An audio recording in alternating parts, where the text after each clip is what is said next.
Dans cette vidéo, je vais vous présenter comment accéder, télécharger et manipuler les produits neige Copernicus, à savoir produits de fraction de neige par pixel et produits de neige persistante. Il y a à l'heure d'aujourd'hui plusieurs outils, le Cryoportal, Finder, catalogue permettant de visualiser et télécharger les données neige et glace Copernicus, le WMS Browser, Viewer qui permet de visualiser les données à une date souhaitée, Wekeo, le service d'accès aux données et à l'information, DIAS, qui est le cloud européen permettant de visualiser et télécharger les données Copernicus. Ces outils sont amenés à évoluer car l'objectif étant d'utiliser uniquement Wekeo au courant de l'année et donc les services actuellement trouvés sur le portail Cryo seront interrompus une fois la migration terminée. Alors comment accéder aux produits? Il faut pour cela se rendre sur le site de Copernicus où l'on retrouve les différents services, comme le service Land, celui qui nous intéresse.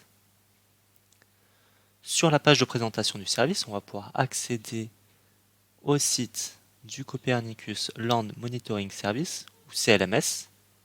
Les produits neige et glace sont trouvables dans la composante pan-européenne et dans la catégorie Biophysical Parameters. C'est dans cette catégorie que l'on va retrouver les High Resolution Snow and Ice Monitoring Products, donc les produits neige et glace. En effet, ces produits sont donc séparés en deux, donc produits neige composé des produits FSC, fraction de neige par pixel, et PSA, produits de neige persistante, et deux autres produits glace. Pour télécharger les données, il va falloir se rendre sur le Finder de ces données, où il faut au préalable se créer un compte et s'authentifier. Donc ce Finder, c'est un catalogue qui permet de visualiser et télécharger tout en filtrant spatialement, soit en important, soit en dessinant un polygone par exemple, et temporellement, donc avec une date d'observation et une date de publication. Il est aussi possible de rajouter le pourcentage de couverture nuageuse que l'on souhaite. Si on dessine une zone et que l'on sélectionne le produit FSC, les résultats vont s'afficher dans la fenêtre en bas. Donc voilà, on dessine une zone sur les Pyrénées pour le produit FSC, les résultats s'affichent en bas, avec en premier les résultats les plus récents. Lorsqu'on sélectionne un résultat, on va pouvoir le visualiser et avoir des informations, et on va pouvoir le télécharger si on est authentifié. La donnée FSC pour cette tuile, à cette date, fait 21 mots, donc c'est un fichier relativement léger, et ce fichier viendra sous le format d'un fichier compressé. Comme pour les produits TEIA, il existe un fichier de style que l'on peut retrouver sur le GitLab de l'algorithme Let It Snow qui a servi à développer les produits neige. Ce fichier s'appelle lisfsc raster et sera au format QML, à savoir format de style propre au logiciel de SIG QGIS. Maintenant que l'on a téléchargé la donnée et le fichier de style, on va pouvoir les afficher dans QGIS. On ajoute une donnée au format raster. Le produit FSC est composé de plusieurs données raster, le produit final étant le produit FSC HOG ou on-ground, car elle prend en compte le produit de densité de couverture forestière de Copernicus. On ajoute la ressource au projet, ajouter, et on ajoute un fond de carte pour permettre de mieux situer la donnée.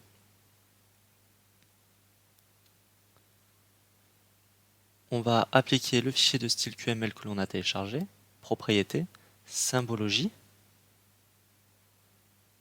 charger le style, et on récupère le fichier QML.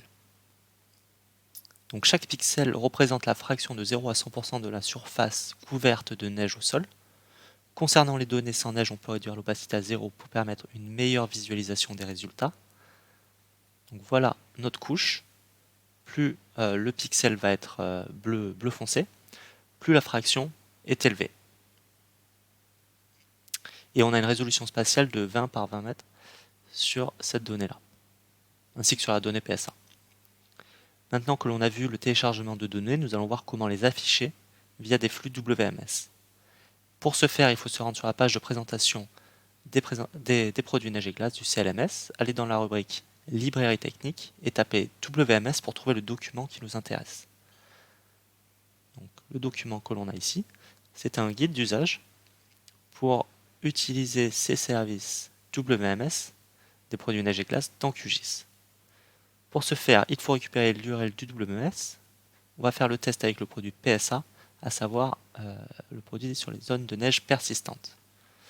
Dans QGIS, on va créer une nouvelle connexion dans le gestionnaire, WMS, nouveau, on remplit un nom, on colle l'URL,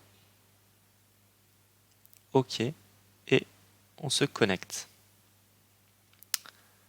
Voilà notre produit PSA. Pour pouvoir utiliser ce WMS, qui est un WMS temporel, il va falloir ajouter un plugin à QGIS, le plugin Time Manager, qui permet de gérer la temporalité de données.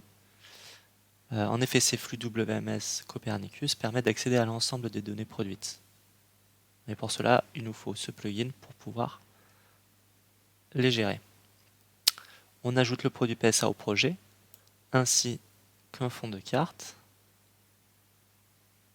la donnée qui va s'afficher et la dernière donnée en date du produit PSA. Pour pouvoir gérer la temporalité de ce flux, on ouvre les paramètres de Time Manager, on ajoute un fichier raster, donc notre produit PSA, et on va paramétrer la date de début et la date de fin que l'on souhaite visualiser. Donc on va mettre par exemple de 2017 à 2021. Une fois fait, on voit notre frise qui correspond à nos dates, et il va maintenant falloir choisir un pas de temps pour l'affichage des données. Le produit PSA étant un produit généré annuellement, nous allons mettre un pas de temps de 1 année. Donc ici, il faut choisir Years. Et lorsqu'on met Play, on peut voir les données de chaque année défiler. Les pixels blancs correspondent à des zones de neige persistantes, c'est-à-dire lorsque de la neige a été observée dans 95% des observations d'une année hydrologique.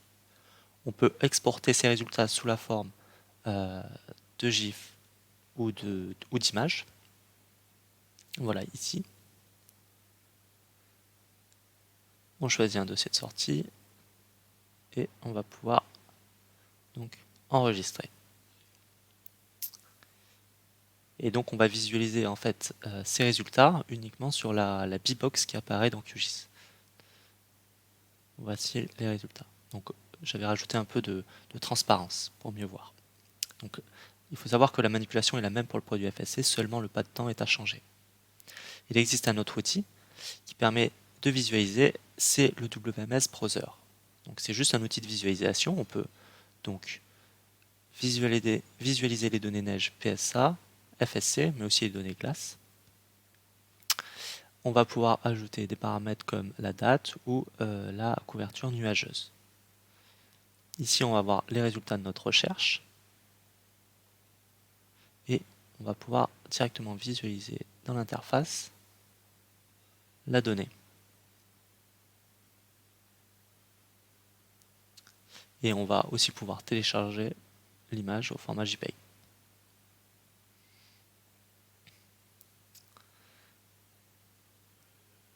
Voilà.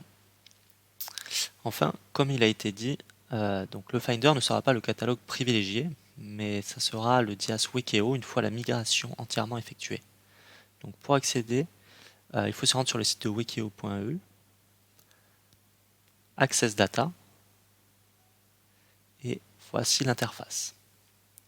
Donc là, on a des produits chargés par défaut. Donc on va faire une démonstration rapide là-dessus pour voir un peu les fonctionnalités. Donc on peut changer l'opacité, s'informer sur le produit, comme ceci, l'enregistrer en favori si on le souhaite. On peut aussi avoir accès aux autres données qui composent le produit. Voilà, ici. Et ce qui est intéressant, c'est la frise temporelle que l'on voit en bas de la fenêtre, ici, qui permet de sélectionner la date à laquelle nous souhaitons afficher les données. Donc, par exemple, si l'on modifie la fenêtre, si on navigue, voilà l'affichage qui se met à jour automatiquement. Donc voici les fonctionnalités de base de Wikio. Maintenant, on va regarder comment ajouter les données neige de Copernicus. Il suffit d'ajouter un layers. Pour les trouver, on peut filtrer sur le service Copernicus, donc CLMS Land. On peut voir qu'il est composé de 36 produits, 36 données. et on peut filtrer sur le tag cryosphère. On retrouve ici les produits neige et glace.